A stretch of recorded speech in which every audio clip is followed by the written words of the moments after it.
I never wanted to live in Detroit, Michigan. I was very happy living here in New York. I moved here about a little over 15 years ago, and loved it. I actually remember getting off the subway for the first time in Cobble Hill and feeling so at home, and just thinking, this is weird how comfortable I feel. I rented a home within like an hour.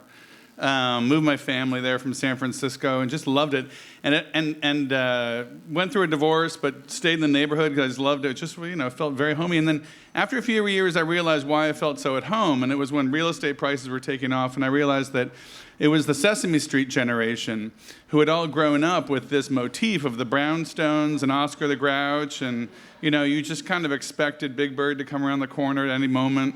So it was just the most comfortable place in the world, and my life was great. I was writing. I actually remember standing in Madison Square looking up at the Flatiron Building after I'd sold my first novel, thinking, this is it. This is everything I ever dreamed would happen. I'm living in New York. I'm publishing a novel. Everything's wonderful. But then I got this job offer to move to Detroit, and I had to kind of weigh my life. And I had two daughters who were at that point getting ready to go to college, and I had an expensive divorce, and college was expensive, and rent was expensive, and I needed the money. So I don't know if you've ever made a decision because you needed the money, but it breaks you. It breaks you a little bit. So I went to work for Ford, which at that point was hemorrhaging about $1 billion a quarter, in Detroit, which was Detroit. And so I was sort of a broken person going to a broken city to work for a broken company. And it was, felt very real. And it was sort of always the winter solstice, every time I was driving to work.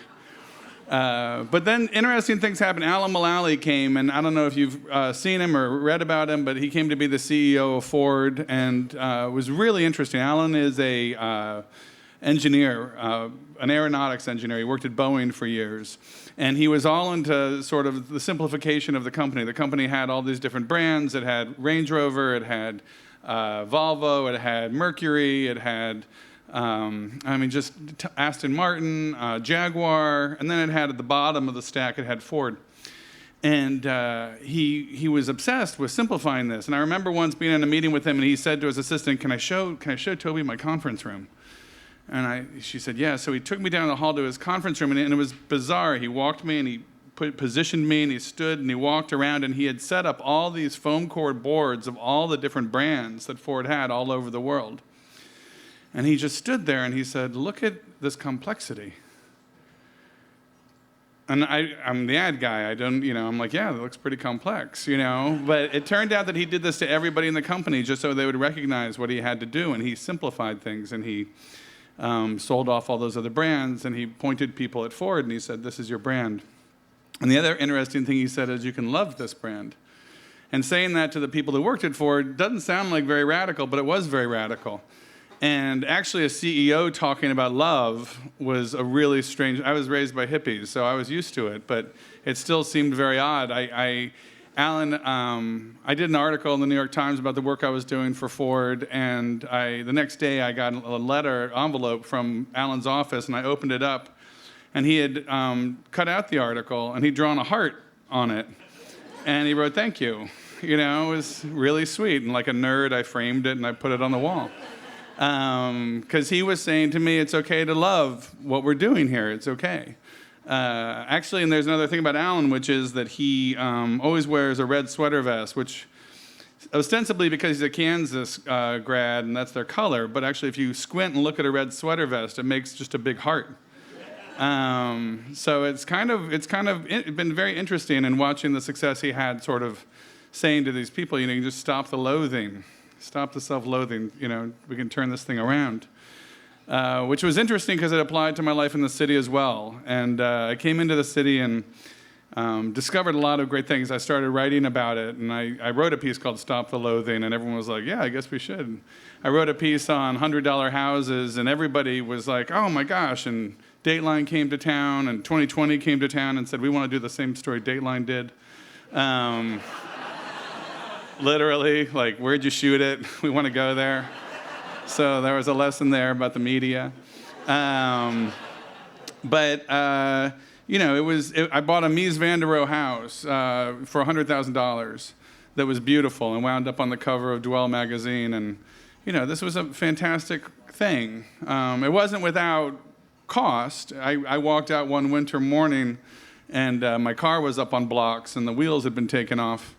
I remember sitting thinking, going, well, this is, you feel violated, of course, when something's taken from you like that. But then I was like, this is kind of like a tax.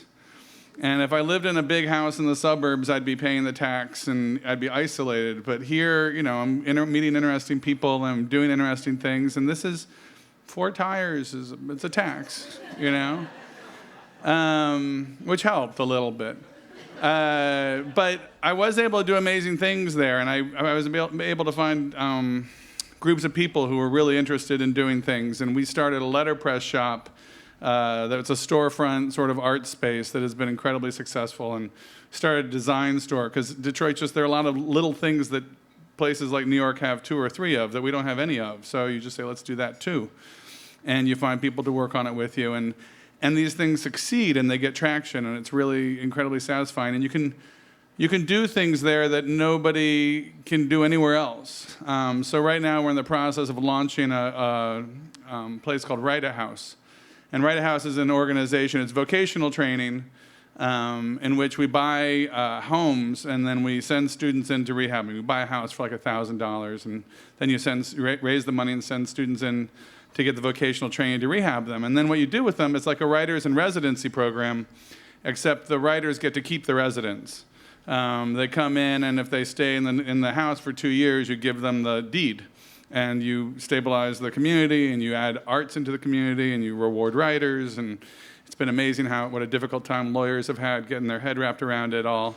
They're like, you're giving away what? But you can do that there. We have a lot of housing stock. So a new place with new challenges comes with a lot of opportunities. And it's still, and the big scary things are still out there, but a lot of times they turn out not to be so scary. We had one of the houses we were working on had a squatter, and someone was like, well, it's a drug house, and there's a squatter in it. We got to get him out.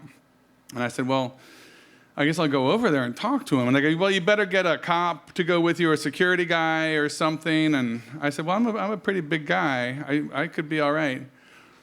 So I drove over, and he wasn't there. So I left a note saying, hey, we're starting to raise money for this house, and we're going to do vocational training. And I think I put like an emoticon, happy face, and left the note and drove away, and alive. And about a week later, someone saw the squatter, and he said, oh, tell Toby, that's great, I'm moving out. It's fine, don't worry about it. Sorry, my bad. And so those big scary things, again, I discovered that if you sort of approach them, you can solve them.